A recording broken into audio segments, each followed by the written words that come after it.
ഇന്നലെ രാത്രിയിൽ ഈ സംഭവം ട്രെയിനിൽ വെച്ചുണ്ടായ ഈ അപകടത്തെക്കുറിച്ച് ഒരാൾ വിളിച്ച് പറയുമ്പോഴാണ് ഞാൻ അറിയുന്നത്. വളരെ ഞെട്ടലോടുകൂടിയാണ് ഈ സംഭവം കേട്ടത്.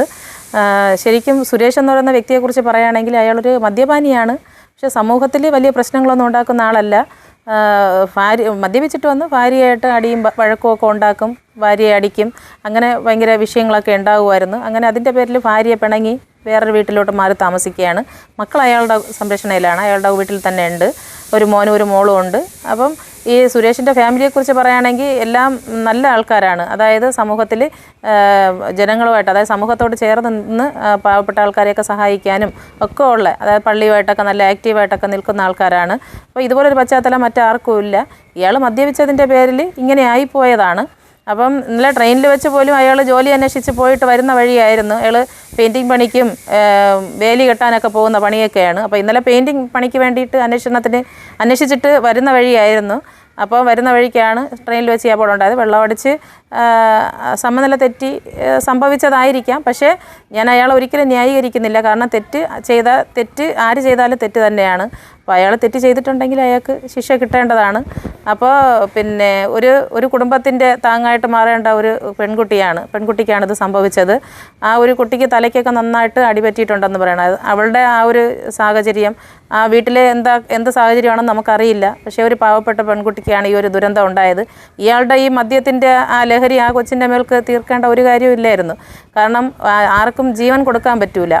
പക്ഷേ ജീവൻ നശിപ്പിക്കാനേ മനുഷ്യനെ കൊണ്ട് പറ്റുള്ളൂ. പക്ഷേ അതിനാർക്കും അധികാരം കൊടുത്തിട്ടില്ല. അപ്പോൾ അതുകൊണ്ട് ഇയാൾ എന്ത് തെറ്റ് ചെയ്തിട്ടുണ്ടെങ്കിൽ ഇയാൾക്ക് ശിക്ഷ ഉറപ്പായിട്ടും കിട്ടിയിരിക്കണം.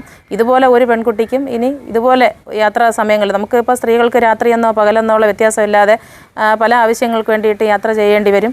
അപ്പം എന്ത് ധൈര്യത്തിലാണ് ഞങ്ങൾ യാത്ര ചെയ്യേണ്ടത്? അപ്പോൾ അതുകൊണ്ട് ഇനി ഒരു പെൺകുട്ടിക്കും ഒരു ആപത്തുണ്ടാകാത്ത രീതിയിൽ ഇയാൾക്ക് തക്ക ശിക്ഷ കിട്ടുകയും വേണം. പക്ഷേ സർക്കാർ ഇടപെട്ട് ഈ ട്രെയിനുകളിലൊക്കെ കയറുന്ന ആൾക്കാർ മദ്യപിച്ചിട്ടാണോ, കഞ്ചാവ് ഉപയോഗിച്ചിട്ടാണോ, നോർമലായിട്ടാണോ കയറുന്നതെന്ന് നോക്കാനുള്ള ഒരു സംവിധാനവും കൂടെ ഉണ്ടായാൽ വളരെ നന്നായിരുന്നു.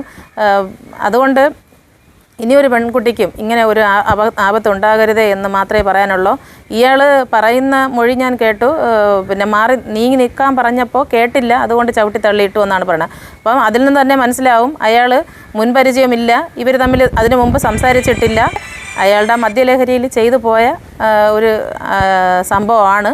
അപ്പോൾ അതുകൊണ്ട് കുറ്റം രാവിലത്തെ ന്യൂസിലൊക്കെ കുറ്റം സമ്മതിച്ചതായിട്ട് കണ്ടു.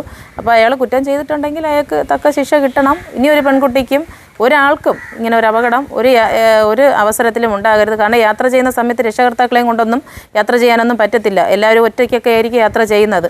അപ്പം ഒരിക്കലും ഒരു സ്ത്രീക്കോ ഒരു പെൺകുട്ടിക്കോ ആർക്കും ഒരു അപകടവും ഇതുപോലൊരു അവസ്ഥയിൽ ഉണ്ടാകരുത്. അതിനു വേണ്ടിയിട്ട് ഉള്ള നടപടി സ്വീകരിക്കണം, സർക്കാർ ഇടപെടണം.